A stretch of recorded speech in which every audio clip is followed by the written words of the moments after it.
Hello guys, ഇന്ന് നമുക്ക് പരിപ്പാറി ഉണ്ടാക്കിയാലോ. അതായത് ചോറിന് നമുക്ക് കൂട്ടാം, പിന്നെ ചപ്പാത്തി, ദോശ അങ്ങനെയൊക്കെയല്ലേ അതിന് ഒക്കെ നമുക്ക് ചെയ്യാം കേട്ടോ. ഇങ്ങനത്തെ പരിപ്പാറി പിന്നെ ദോശ, ചോറ് അതിനൊക്കെ നല്ല ബെസ്റ്റ് കോമ്പിനേഷൻ ആണ്. നമുക്ക് നല്ലോണം ഒരു 1.5 കപ്പ് പരിപ്പ്.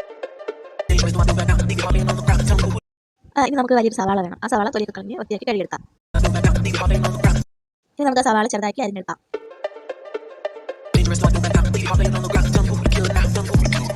നമ്മൾ സവാളയൊക്കെ അരിഞ്ഞെടുത്തിട്ടുണ്ട്. ഇനി ഒരു 3 തക്കാളി, 3 പച്ചമുളക് അത് നമുക്ക് അരിഞ്ഞെടുക്കാം.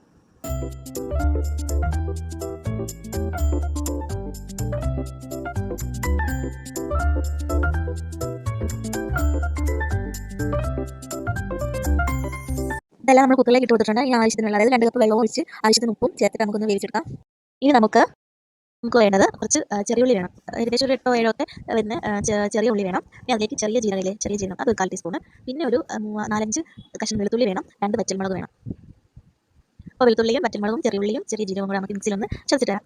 അങ്ങനെ നമ്മൾ കൂട്ടെല്ലാം കൂടെ ഒന്ന് ചതച്ചെടുത്തിട്ടുണ്ട്, ബ്രഷ് ചെയ്തെടുത്തിട്ടുണ്ട്. ഇനി നമുക്കൊരു നമ്മൾ വേവിച്ച് വെച്ചിട്ടുണ്ട്, ആട്ടപ്പരിപ്പും അതിൽ വേവിച്ച് വെച്ചിട്ടുണ്ട്. ഇനി നമുക്കൊരു പാത്രം ചൂടാക്കാം. അതിലേക്ക് 2 ടീസ്പൂൺ നെയ്യ് ഒഴിച്ച് കൊടുക്കാം. നെയ്യോ വെളിച്ചെണ്ണ ഒഴിച്ച് കൊടുക്കാം. നെയ്യ് കുറച്ചും കൂടി ടേസ്റ്റ് ആയിട്ട് തോന്നാൻ വേണ്ടി നെയ്യിൻ്റെ ടേസ്റ്റ് ഇഷ്ടമാണ്. അപ്പം നെയ്യോ വെളിച്ചെണ്ണ എന്താണെന്ന് ചോദിച്ചു കൊടുക്കാം. കടുക് പൊട്ടിക്കാം. അതിലേക്ക് നമ്മൾ ചതച്ച് വെച്ചിരിക്കുന്ന കൃഷിക്കീരെ അതെല്ലാം കൂടി ഇട്ടൊന്ന് വഴറ്റിയെടുക്കാം.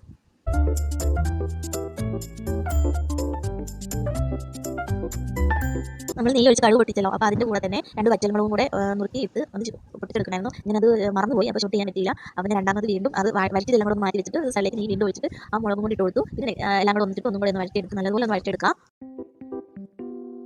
അങ്ങനെ നല്ലപോലെ ഒന്ന് വഴറ്റിയെടുത്തതിന് ശേഷം നമ്മൾ വേവിച്ചിരിക്കുന്ന പരിപ്പും എല്ലാം കൂടി ഇട്ടൊന്ന് ഇളക്കി നല്ലോണം യോജിപ്പിച്ചെടുക്കാം. എന്നിട്ട് അതിലേക്ക് ആവശ്യമായിട്ടുള്ള ഉപ്പ് ഒന്ന് നോക്കിയിട്ട് ഇട്ട് കൊടുക്കണം. നമ്മൾ കാരണം ആദ്യം ഒന്ന് ഉപ്പിട്ടാണല്ലോ വേവിച്ചത്. ഉപ്പിന് എന്തെങ്കിലും കുറവാണെങ്കിൽ കുറച്ച് ഉപ്പ് ഇട്ട് കൊടുക്കുക. അതിൻ്റെ കൂടെ തന്നെ കുറച്ച് മഞ്ഞൾപ്പൊടി ഇട്ട് കൊടുക്കുക. എന്നിട്ട് നന്നായിട്ടൊന്ന് തിളച്ചെടുക്കണം.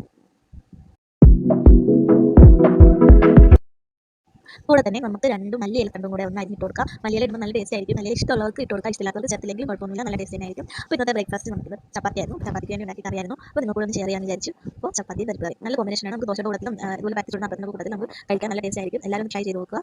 എന്നിട്ട് ഇഷ്ടപ്പെടുവാണെന്നുണ്ടെങ്കിൽ കമൻറ്റ് ചെയ്യുക. അപ്പം എല്ലാവർക്കും ഇഷ്ടപ്പെട്ടു, എളുപ്പമായി എന്ന് കരുതുന്നു.